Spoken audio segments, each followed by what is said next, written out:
Para sa mga nagtatanong at nagko-comment sa aking video, paano matanggal ang payment from GCash to Google na auto-deduct, guys. Okay, so ito yung pag-uusapan natin at ito yung ituturo ko sa inyo. So sundan nyo lang ang aking video step by step at himay-himayin po natin, guys, kung paano ma-total remove itong auto-deduct ni GCash sa ating Google subscription. Ang naka-display sa ating screen ngayon ay andito tayo sa may active na kinakaltas ni Google sa ating GCash, guys, no? So dito naka-display po lahat sa loob ng activity. Una natin gagawin, papasok tayo sa my Play Store, tapos tap payment method.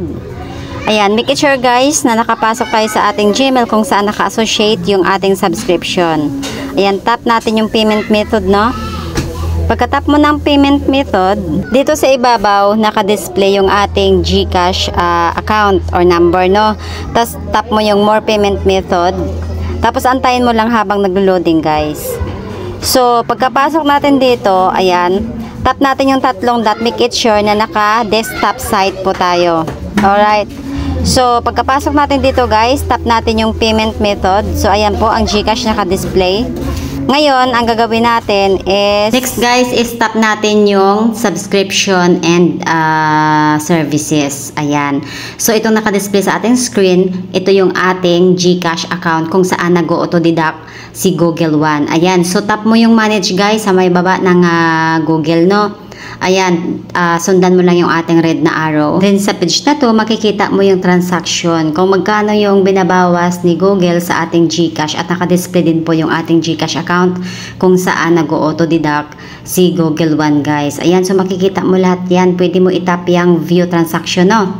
Ayan, dito sa may bandang baba, guys, ayan, meron kang makikita dyan na manage subscription. Ayan, so tap mo yung manage subscription.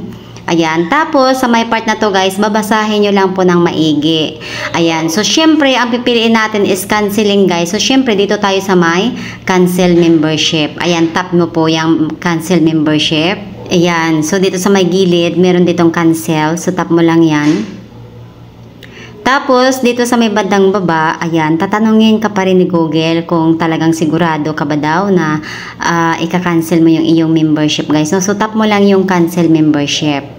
Tapos sa part na to, babasahin mo pa rin ng maigi, guys. Ayan, so naka-display dito yung active natin subscription. Ayan, kung anong klase yon.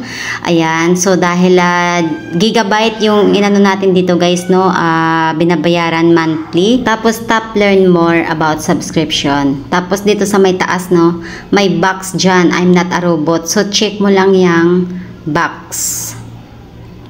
Pagka na-check mo na yung box, merong element na pinapa-determine or identify si Google sa'yo. So, check mo lang yung element, guys, then verify. Alright. So, dito sa my page na to, guys, babasahin nyo lang din ulit ng maigi. At kailangan lang natin intindihin bakit tayo kailangang mag-unsubscribe kay Google Payment, guys, no? Or tanggalin natin yung ating subscription. So, scroll up ka dito sa pinakababa. Ayan. May nakalagay po dito na cancel subscription or cancel your subscription po. Yan. So, tap mo lang yan, guys, and then ilalagay nyo lang po dito sa my part na to. Antayin nyo lang habang naglo-loading.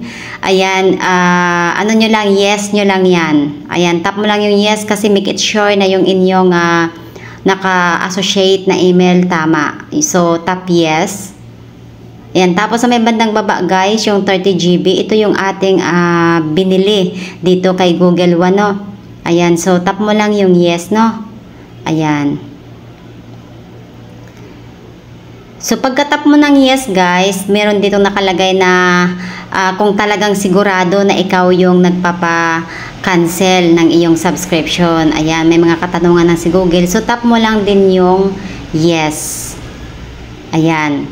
At pinapaliwanag naman dito kung kailan effective yung iyong pag-unsubscribe or pagtanggal ng iyong Google Payment, guys. Ayan. At kung ilang oras ang validity nito after mo ma-cancel ang iyong subscription dito kay Google. So, tap mo lang yung yes ulit. Ayan. So, tapos, skip or decline to answer. Skip nyo na lang yan, guys, kasi wala naman na. Ayan. So, once na skip mo na, guys, ayan, successful na yung iyong pag unsubscribe or pagtanggal ng auto-deduct dito kay Google One from our GCash, guys. Ayan, so sana nakatulong po ito sa inyo. Of course, kung oo, please don't forget to hit like, subscribe, and share na rin sa ating video.